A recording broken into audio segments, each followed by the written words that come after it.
Majestically rising 500 feet or more above a beautifully landscaped mall stands the Washington Monument, commemorating the memory of George Washington and a fitting tribute to the capital city of the United States of America.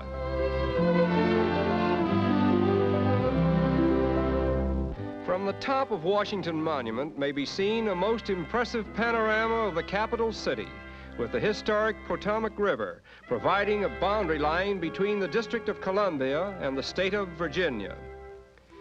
The city of Washington was created to provide a permanent seat of national government, and the plan of its wheel-like construction was formulated by Pierre L'Enfant, an obscure French architect and a military engineer who had served under General Washington in the colonial army.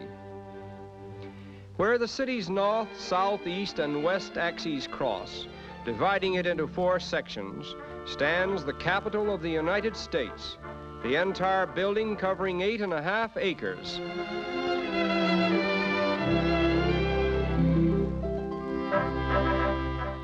The impressive dome of this magnificent edifice is made of iron, weighing almost 9 million pounds. Members of the Senate meet in one wing of the Capitol, and members of the House of Representatives meet in the other wing.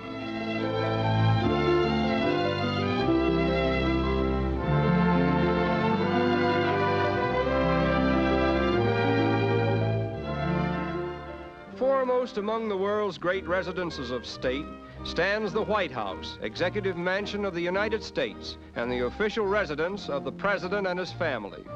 Its cornerstone was laid in 1792, but the first president died before it was ready for occupancy.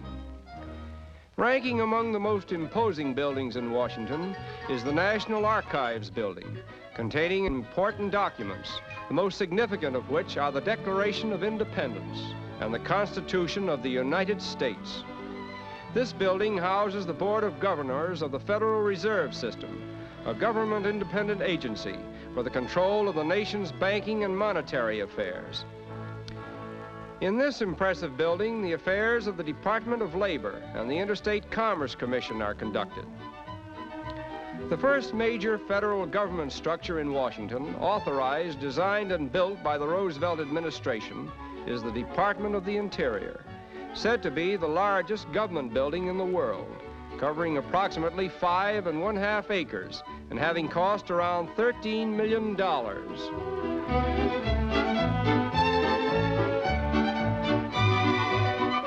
One of the most familiar landmarks in the District of Columbia is the Union Station, where more than 200 trains arrive and depart daily, transporting about 40,000 passengers. There are over 112,000 government employees in the District of Columbia, and it is an interesting sight at the close of a business day to see them filing out of the various federal buildings. Among the many fine hotels in Washington is the New Willard, often referred to as the residence of the presidents. One of the most attractive buildings in the District of Columbia is that of the new United States Supreme Court, housing the highest judicial tribunal in the country, the Chief Justice and 8 Associate Justices, appointed for life by the President. It is said that there is more marble used in this building than any other one structure in the world.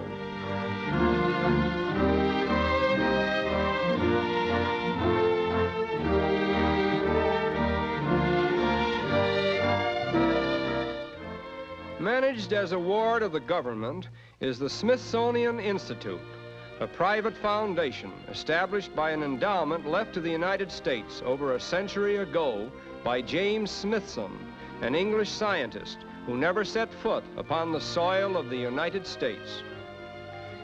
Among the 50 or more countries represented in the national capital by embassies and legations are the new British Embassy, the Swiss Legation, the Japanese Embassy, the French Embassy, and the Swedish Legation.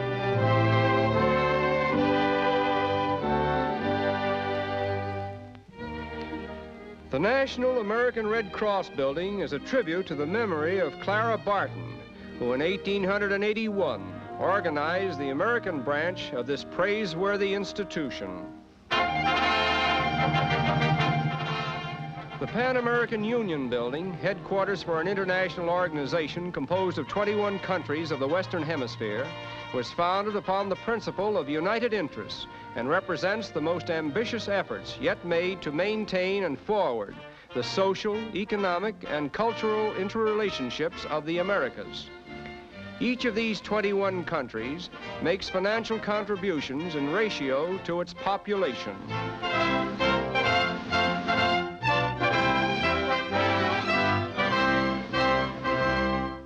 Springtime in Washington is the season of its greatest natural beauty, and visitors come here from all parts of the country to view the cherry blossoms.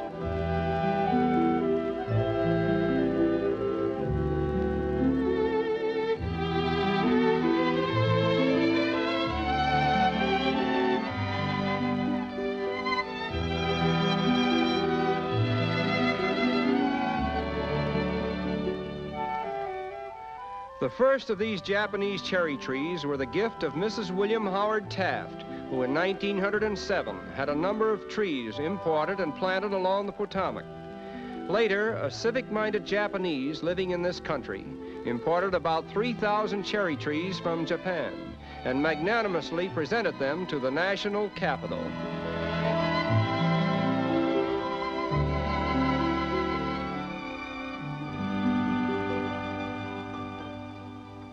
And now we come to what is perhaps the most famous landmark in the District of Columbia, the old Ford Theater, wherein Abraham Lincoln was assassinated while attending a performance on the night of April 14th, 1865.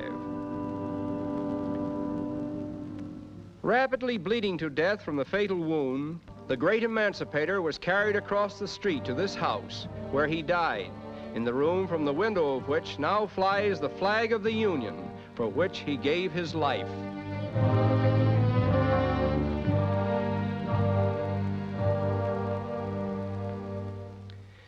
Two years after his assassination, concerted efforts to erect a memorial to Abraham Lincoln began.